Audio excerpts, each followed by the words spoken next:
اہدنا الصراط المستقیم، یہ مقام وہ آ گیا کہ یہاں تک تو اے پروردگار ہم پہنچ گئے تیرے فضل سے، تیرے کرم سے۔ فطرت سلیمہ بھی تیری عطا کردہ تھی، عقل سلیم بھی تیری ودیت کردہ تھی، ان دونوں کی روشنی سے ہم یہاں تک تو پہنچ گئے۔ اب ہماری جو ضرورت ہے، احتیاج ہے، وہ کیا ہے؟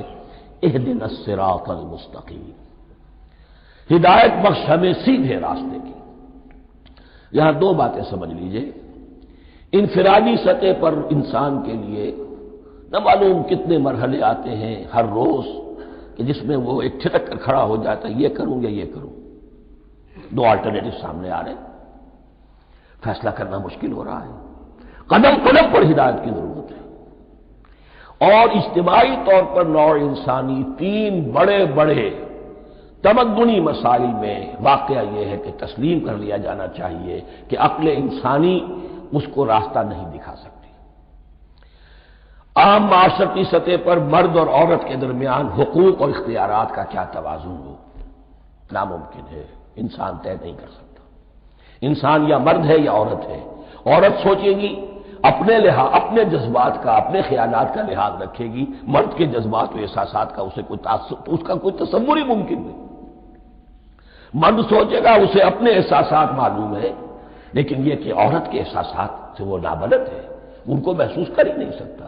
لا محالہ وہ اپنے بارے میں وہ جو بھی نظام بنائے گا اس میں وہ اپنی بالادستی رکھے گا۔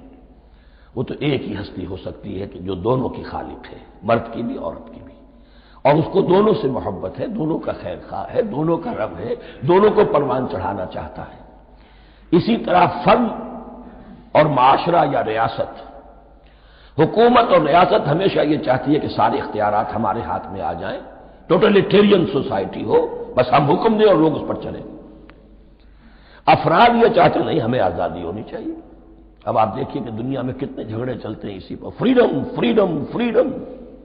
وہ فریڈم واقعتاً اپنی جگہ پر ایک شے ہے، افراد کی آزادی ہونی چاہیے، لیکن افراد کی آزادی اتنی نہ ہو جائے کہ وہ مادر پدر آزاد ہو جائے، کوئی قانون، کوئی قاعدہ، کوئی اخلاقی، کوئی حدود اور قیود جو ہے ان کا پابند نہ رہے۔ تو اب کہاں ہے وہ نقطۂ اعتدال کہ جس میں انسان کی انفرادی آزادی، انفرادی اختیار اور ادھر اجتماعی مصلحتیں جو ہیں ان کو بیلنس کیا جا سکے؟ انسان طے نہیں کر سکتا، صرف اللہ ہی اس کے لیے نظام دے سکتا ہے۔ تیسرا مسئلہ ہے سرمایہ اور محنت، اس میں کیا توازن ہو؟ سرمایہ اور محنت دونوں مل کر کچھ بنا رہے ہیں، کچھ پروڈیوس کر رہے ہیں۔ اب اس میں نفع جو ہوا ہے اس میں سرمایہ کا کتنا حصہ ہونا چاہیے اور لیبر کا کتنا ہونا چاہیے، کون طے کر سکتا ہے؟ اس کے لیے بھی کہ ایسا نہ ہو کہ سرمایہ داری جو ہے آکاش بیل بن کر پورے معاشرے پر چھا جائے، اور غریب بیچارہ، مزدور بیچارہ، کاشتکار بیچارہ وہ گویا کہ چکی کے دو پارٹوں میں پس کر رہ جائے، اس کی کوئی حیثیت نہ رہ جائے۔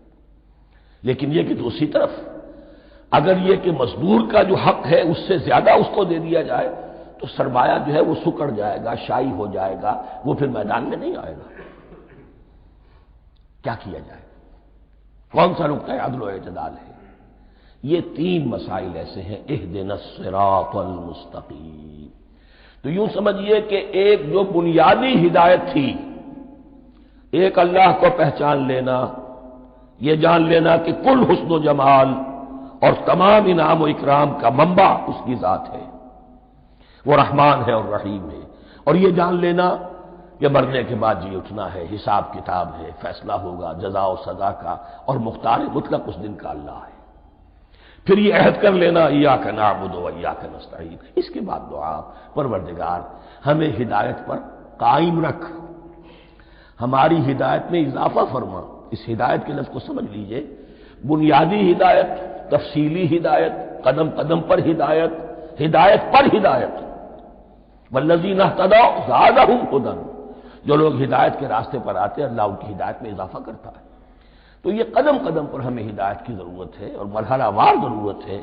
ہدایت اس کو بھی کہتے ہیں کہ کسی نے آپ سے کوئی پتہ پوچھا، آپ نے کہا ادھر جانا، پھر دوسری گلی میں مڑنا، پھر جانا دو تین لائٹیں چلے جانا، پھر مڑنا، وغیرہ وغیرہ، یہ بھی ہدایت ہے، نظری طور پر آپ نے بتایا ہے۔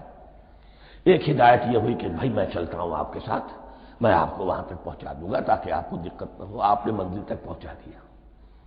ان دونوں کے درمیان، یہ تو میں نے ایک فرد کی مثال دی ہے، اللہ اور بندے کے درمیان نہ معلوم کتنے مراحل ہیں ہدایت کے. تو کسی وقت بھی انسان اپنے آپ کو ہدایت خداوندی سے مستغنا نہیں سمجھ سکتا، اور نہیں تو پروردگار جو ہدایت دی ہے اس کو ہدایت پر قائم رکھ. کیا پتہ شیطان کا کوئی حملہ، کیا پتہ ہمارے نفس کی کوئی شرارت کسی ایسے رخ پر ہمیں ڈال دے کہ اب تک کی ساری کمائی بھی ضائع ہو جائے. لہذا یہ نہ سمجھیے کہ جب یہ ساری چیزیں ان کو معلوم تھی، ان چیزوں کا تو اقرار کر رہے تو اب ہدایت کون سی مانگ رہے. تو ہدایت کا تو بڑا میدان کھلا ہوا ہے، اور اس ہدایت کی وہ جو میں نے آخری شکل آپ کو بتائی ہے کہ منزل مقصود تک پہنچا دے، یہ ہدایت بھی قرآن مجید میں اس معنی میں بھی لفظ آیا ہے کہ اہل جنت جب جنت میں داخل ہوں گے تو جو ترانہ حمد ان کی زبان پر اس وقت ہوگا وہ کیا ہے؟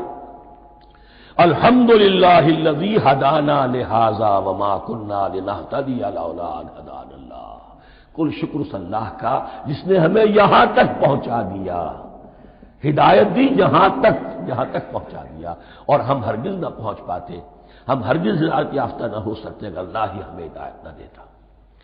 اہدنا الصراط المستقیم، سیدھا راستہ.